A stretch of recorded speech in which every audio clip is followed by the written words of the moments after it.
Gente, esta noite nós convidamos uma pessoa assim, que é uma bênção mesmo. Eu creio que algumas pessoas já assistiram, já ouviram o testemunho dele, e ele tem muito para falar. E eu quero convidar aqui o irmão Fábio, futuro pastor, futuro rev, que eu fico brincando com ele, falo que ele é reverendo. Amém. Irmãos, a paz do Senhor. Em primeiro lugar, eu gostaria de agradecer a Deus pelo privilégio que me deu de poder estar aqui nessa noite e agradecer a oportunidade que a Iris, o Livres para Louvar, me deu de falar um pouco aquilo que Deus fez na minha vida. Antes, eu gostaria de ler algum texto na Bíblia que diz a respeito do perdão do Senhor. Quem gostaria de abrir a Bíblia em João, capítulo 8?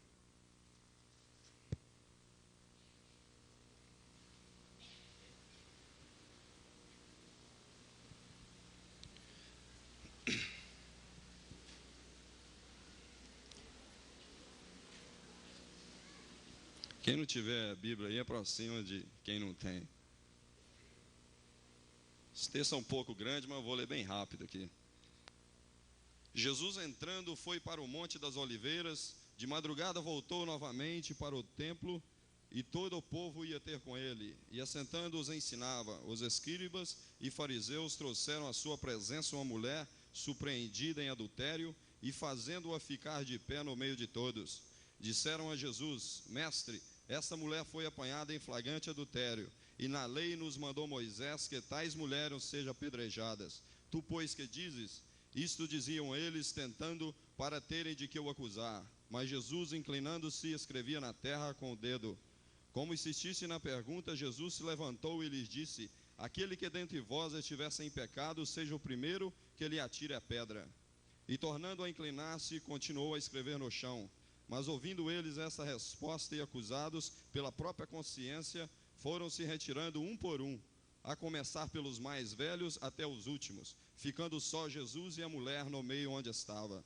Erguendo-se Jesus e não vendo a ninguém mais, além da mulher, perguntou-lhe: Mulher, onde estão aqueles teus acusadores? Ninguém te condenou? Respondeu-lhe ela: Ninguém, Senhor. Então lhe disse Jesus: Nem eu tampouco te condeno. Vai e não peques mais. Eu fiquei meditando aqui nesse texto aqui, um pouco sobre essa mulher. Eu imaginei o quanto foi difícil para ela deparar sobre essa situação de humilhação, vergonha, tristeza por ter cometido o pecado. Muitas das vezes Satanás coloca a gente em circunstância que você não tem como sair, e muitas vezes ele coloca em circunstâncias impossíveis de ser solucionadas, e de repente ele sai fora e te deixa você na mão. E o mundo tenta nos envolver de tal maneira que a gente acabe caindo em cilada se nós não andarmos na presença do Senhor. Esse é o propósito de Deus, que nós sejamos salvos e que andamos na presença dEle.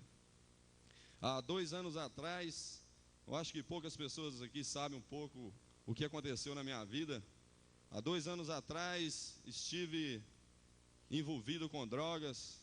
Nasci no lar evangélico aos 15 anos, afastei do caminho do Senhor, nunca tive compromisso com as coisas do Senhor, e de repente comecei a afundar. É o que a Bíblia diz, que um abismo puxa outro abismo, e de repente fui me envolvendo com drogas. Comecei a trabalhar na Rondônia ali, trabalhava com um fazendeiro ali, e comecei a envolver ali, em ser até capataz daquele homem, e andava sempre armado no meio daquele lugar. E quando eu fui para ali, era um dos lugares mais perigosos do Brasil. Foi em 86, e ali comecei a envolver em certas circunstâncias terríveis na minha vida. Satanás começou a me envolver de tal maneira que foi difícil sair daquela situação. E aí eu resolvi, depois de algum tempo, vir embora para Valadares, onde eu nasci. E daí a pouco resolvi ir embora para os Estados Unidos. Fui para o Canadá, fiquei ali durante uma semana, tentando ir passar para os Estados Unidos. E fiquei naquele país durante 7 anos. E ali foi fatal na minha vida. Ali, droga é muito fácil. E ali comecei a envolver com drogas, comecei a envolver com prostituição, trabalhando, mas nunca vendo o fruto do meu trabalho. E mesmo lá no mundo, quando nós estamos lá afastados do caminho do Senhor, O Senhor está olhando para nós com grande amor, com grande misericórdia. Ele tem um plano na nossa vida. E não é porque você está andando em certa circunstância, em pecado, que o Senhor não está olhando para você. Coisas terríveis poderiam ter acontecido na nossa vida se o Senhor não estivesse olhando para nós. E Ele trouxe a cada um de nós aqui nesta noite, é porque Ele tem um propósito em cada uma dessa vida, em cada uma da sua vida, Deus tem um propósito nele. Foi para isso que Jesus Cristo morreu, né? Foi porque Ele amou o mundo de tal maneira que deu seu único filho por nossa causa. E é um privilégio cada um de vocês estar aqui, eu estar aqui, porque o Senhor nos ama. E Ele tem um plano maravilhoso na nossa vida. E daí eu comecei a envolver com drogas lá, fui viciado, não consegui mais abandonar a cocaína. E ali eu comecei a envolver de tal maneira ali, que certas vezes eu tentava suicídio, a cocaína me levava a suicídio, eu começava a pensar naquilo e virava à noite cheirando cocaína e trabalhava, no outro dia tinha que pegar às 8 horas da manhã, ia para o serviço aceso e aquilo só foi me envolvendo. E quando chegou nas últimas eu falei assim, eu vou embora para o Brasil, eu não vou voltar aqui mais.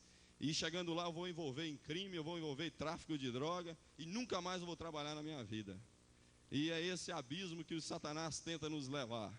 Às vezes nós desviamos do caminho do Senhor e pensamos que estamos tudo bem, você fora, você não precisa de igreja, você não precisa de adorar o Senhor pelo que Ele é, você não precisa de seguir o Senhor, mas Deus tem algo mais do que isso na nossa vida. Deus quer que nós conheçamos a Ele, nós prossigamos em conhecer o Senhor, porque Ele tem grandes coisas a falar conosco. Foi para isso que nós fomos criados, foi para o louvor da glória do Senhor. Não foi apenas para trabalhar, não foi apenas para fazer sexo com a sua esposa, não foi apenas para casar e ter filhos, mas nós fomos criados para algo mais, para o louvor da glória do Senhor. Nós fomos criados para adorar o Senhor. E de repente eu ali envolvi com o tráfico de droga em Valadares, com aviões e era muito dinheiro. O cara que eu trabalhava para ele tinha aviões na Rondônia, no Mato Grosso, e eu deparei com a situação que meus olhos cresceram com tanto dinheiro. E de repente eu armei um esquema em Valadares para passar uma cocaína. E quando eu cheguei em Valadares, quando eu fui vender a droga, entregar a droga ao rapaz, a Polícia Federal estava lá e me pegou com 1,5 kg de cocaína. E esse foi a coisa terrível que aconteceu na minha vida. E ali eu deparei com aquele circunstância ali, eu não acreditei o que estava acontecendo na minha vida. E ali Deus começou a falar ao meu coração. E eu comecei a desesperar, não acreditava que está acontecendo aquilo comigo. E eu pensei a suicídio ali na hora. A Polícia Federal falou que não tinha jeito para mim, que eu tinha caído no artigo 12, inafiançável. Ainda que eu tentava pagar fiança, era impossível sair daquela. E a Polícia Federal me levou lá para a sede deles. E os caras começaram a encher a minha ideia lá de que eu ia para a cadeia e que o mínimo que eu ia pegar é 12 anos. E eu estou aqui para a glória do Senhor. E ali o delegado, minha família chegou e me encontrou naquela situação, eles não acreditaram. E de repente o delegado, meus familiares conversaram com o delegado e eles falaram assim, ó, seu filho não tem jeito. Ele vai pegar um mínimo 12 anos de cadeia, não adianta fiança, porque é crime hediondo. Ele caiu no narcotráfico e é impossível ele sair daqui. E daí eu assinei o artigo 12, mesmo se eu não assinasse, ele ia assinar para mim, porque eu tinha que assinar, e assinei, e às 2 horas da manhã fui para a cadeia pública, e nunca tinha ido na cadeia nem visitar na minha vida. E ali cheguei naquela cela ali às 2 horas da manhã, num espaço de 15 metros quadrados, tinha 35 homens, e tudo deitado um ao lado do outro, porque se deitasse de barriga para cima, um relava no outro, tinha que deitar de lado. E ali eu deparei com aquela situação lá, que eu vivia nos Estados Unidos com dólar no bolso, carro novo, e de repente eu caí dentro de uma cela daquela, e eu comecei a maquinar à noite lá sobre suicídio, tentei suicidar, e não queria nada da minha família naquele lugar, e minha família começava a levar comida, levava roupa para mim, eu mandava tudo voltar, porque eu não queria nada daquilo. E eu falava que ia sair dali, ia mexer com outra vez, ia matar o cara que me dedou. E eu comecei a ficar desesperado naquela situação. Daí um cara chegou perto de mim e falou assim, o que foi sua bronca aí? Eu falei assim, ó rapaz, eu caí com 1,5 kg de cocaína. Ele falou, 12 anos de cadeia. estou aqui por causa de um baseado e tem 2 anos e meio que eu estou aqui. E aquilo foi me desesperando. O banheiro, a mais podre situação da vida era o banheiro ali. E dormia no chão, na porta do boi lá, até o banheiro.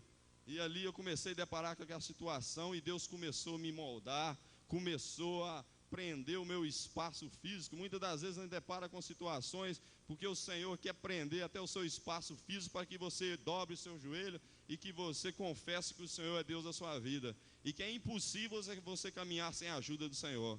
E naquela hora, passou duas semanas que eu estava ali, foi uma certa mulher lá da Igreja Batista Calvário de Valadares me visitar, nem sabia que eu estava ali, e ela falou para mim: ó, Fábio, Deus mandou dar uma mensagem a você, transmitir aquilo que Ele colocou no meu coração. E ela começou a falar que o Senhor não me lembrava mais dos meus pecados, que Ele estava querendo me dar uma oportunidade. E naquela hora eu comecei a chorar, comecei a meditar naquilo que eu tinha feito. E o Senhor começou a falar ao meu coração. E ela falou que Deus tinha um plano na minha vida, assim como tem na sua. Se você entrou aqui nessa noite angustiado, abatido, pensando que a sua vida já não tem mais jeito, que o mundo lá fora tenta te acusar, assim como acusou essa mulher adúltera. Mas Deus, Ele disse assim na palavra dEle: vinde a mim todos aqueles que estáis cansados e oprimidos, que eu vos aliviarei.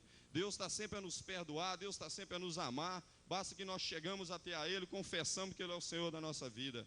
E ali eu confessei ao Senhor, aceitei o Senhor na minha vida pela misericórdia dEle. E comecei a meditar, pedi ao Senhor que me desse fome da palavra dEle, que até então eu não sabia de nada. E o Senhor começou a me revelar. Fui para o primeiro tribunal, ali no Fórum de Valadares, foi a minha primeira audiência. Eu fui falar aquilo que tinha acontecido comigo, mas já não adiantava mais nada, que o juiz estava sabendo de tudo. E ali no fórum o juiz falou para mim assim: olha, Fábio, não tem jeito para você não. E você tem alguma coisa a declarar? E eu falei para ele o que tinha acontecido. E daí passou a palavra para o outro advogado do cara. E ele falou que só existia mais uma oportunidade para mim ali. Na próxima eu ia ser condenado, daí um mês. E eu fui para a cadeia, daí um mês, os homens foram lá me chamar lá para o fórum. E nesse momento, da primeira e a segunda vez, Deus falava comigo todo dia na cadeia. Deus me dava sonhos que eu iria sair dali. E o mundo ali dentro estava me acusando que eu iria ficar ali, que eu ia ficar em pecado, que eu tinha caído no crime, que eu tinha que continuar no crime. Mas o Senhor tinha algo melhor para mim. O Senhor queria que eu estivesse aqui hoje, falando daquilo que Ele fez na minha vida, do poder dEle na minha vida. E Ele tem algo tremendo a falar com você nessa noite. E daí a pouco eu comecei aquilo começar a entrar na minha cabeça, e eu pedi a misericórdia do Senhor, que Ele viesse a me dominar ali dentro, que viesse me dar paz. E o Senhor começou a testificar no meu coração todos os dias ali dentro. E daí a pouco me chamaram para me ir. E um dia antes de eu ir para o fórum para ser condenado, minha condenação sair, o Senhor tinha me dado um sonho que o juiz estava assinando meu habeas corpus para ir embora, que isso é impossível, porque na lei do narcotráfico, artigo 12, você não passa de 90 dias na cadeia e você é condenado. E quando chegou, e eu fiquei ali durante 94 dias, isso depois de já ter dispensado 2 advogados que eles falaram que ia me condenar. E eu fiquei sem advogado naquele lugar, e de repente aparece, uma semana antes de eu ser condenado, aparece um advogado na cela. E antes disso eu pedi ao Senhor que enviasse uma pessoa ali, que fosse da vontade dEle. E daí de repente chegou um advogado na cela e falou assim: olha, Fábio, eu vim aqui te tirar. Me chamou, eu cheguei lá na grade, e eu perguntei quem era ele me identificou quem era ele. Aí eu falei para ele: olha, foi o Senhor que te trouxe aqui, você não foi pela sua própria vontade, porque eu orei ao Senhor que mandasse alguém aqui pela misericórdia dEle. E ele chegou e falou assim: assina aqui que eu vou tirar você daqui. E as pessoas falaram: você é doido, rapaz, esse cara está querendo roubar seu dinheiro. E daí uma semana me chamaram, veio o oficial de justiça, me chamou para ir para fora. Eu fui, chegou lá, minhas testemunhas já tinham sido ouvidas, do cara não tinha ouvido, que caiu junto comigo. E de repente o advogado começou a me defender, mas que não existia mais jeito. E o juiz falou: pode levar ele para a cela e nós vamos esperar as testemunhas do outro cara. Isso deu mais 10 dias, e o juiz daí a pouco não veio e deu o tempo para ele me dar meu habeas corpus. E aquilo eu tive convicção, o Senhor falou no meu coração que eu iria sair dali, coisa impossível. E daí a pouco chegou um policial na cadeia e falou: seu Fábio, arruma suas coisas, você vai embora agora. E isso mexeu muito comigo, eu comecei a chorar naquele lugar, os caras não começaram a acreditar o que estava acontecendo comigo, porque eles caíram ali com grama, meia grama, e estava ali durante 5 anos, foi assinado o artigo 12, e eu com 1,5 kg de cocaína, o tráfico mais pesado que teve ali dentro de Valadares, saí em jornal, 2 vezes em jornal ali, e o policial chegou lá na cela com advogado, com oficial de justiça, e veio trazer a liberdade para mim. E hoje eu estou aqui para a glória do Senhor, falando que se você entrou aqui com situação impossível na sua vida, você pode ter certeza que a palavra do Senhor diz que Ele anula o juízo da terra. Ainda que o mundo venha te condenar igual condenou essa prostituta, mas o Senhor fala ao seu coração: vai e não peques mais. Ele tem uma oportunidade para você, e é hoje que está dando a oportunidade na sua vida, assim como deu, pela misericórdia do Senhor. E Ele não te trouxe aqui à toa, não. Ele tem algo a falar ao seu coração. Ele quer que você sirva a Ele, que você medita na palavra dEle, para que um dia você tenha um encontro sincero com o Senhor. E graças a Deus, eu sou grato a Deus pela misericórdia dEle, aquilo que Ele fez na minha vida. Não porque eu mereci, mas pelo amor dEle por minha causa, pela minha pessoa e por você também. Ele te ama de tal maneira. Foi por isso que Jesus te trouxe aqui nessa noite. Amém? Vou passar a palavra para Iris. Antes disso, eu gostaria de fazer uma oração, agradecendo ao Senhor aquilo que fez na minha vida e que tem algo melhor ainda. Pai, muito obrigado porque o Senhor me deu esse privilégio de estar aqui. Muito obrigado, Deus, porque a sua palavra é fiel. Muito obrigado, Deus, que o Senhor, ainda que nós sejamos infiéis contigo, o Senhor é fiel para conosco, o Senhor tem algo tremendo na nossa vida. Muito obrigado, o Senhor amou nós de tal maneira que deu o seu único filho por nossa causa, ainda que nós não mereçamos, mas o Senhor nos ama. Nós estamos aqui para te servir, para te louvar ao Senhor. Trabalha em cada corações aqui nessa noite, corações que entraram oprimidos, coração, ó Deus, que o mundo, ó Deus, está condenando, mas que o Senhor se apresente para ele, ó Deus, o teu amor, o teu carinho, a tua compreensão, porque o Senhor é longânimo, o Senhor é paciente. Muito obrigado por tudo, ó Pai. Amém.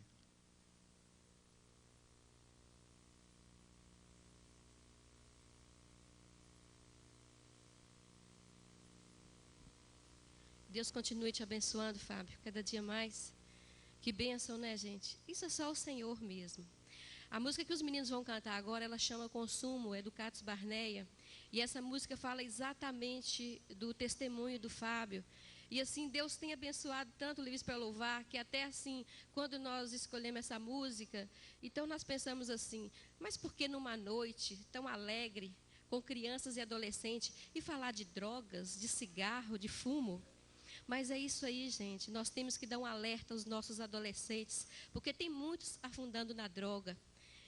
Mas Deus é poderoso e pode salvar. Se tiver alguma pessoa aqui com esse problema, você viu o testemunho do Fábio, e Deus pode te restaurar, te tirar desta lama.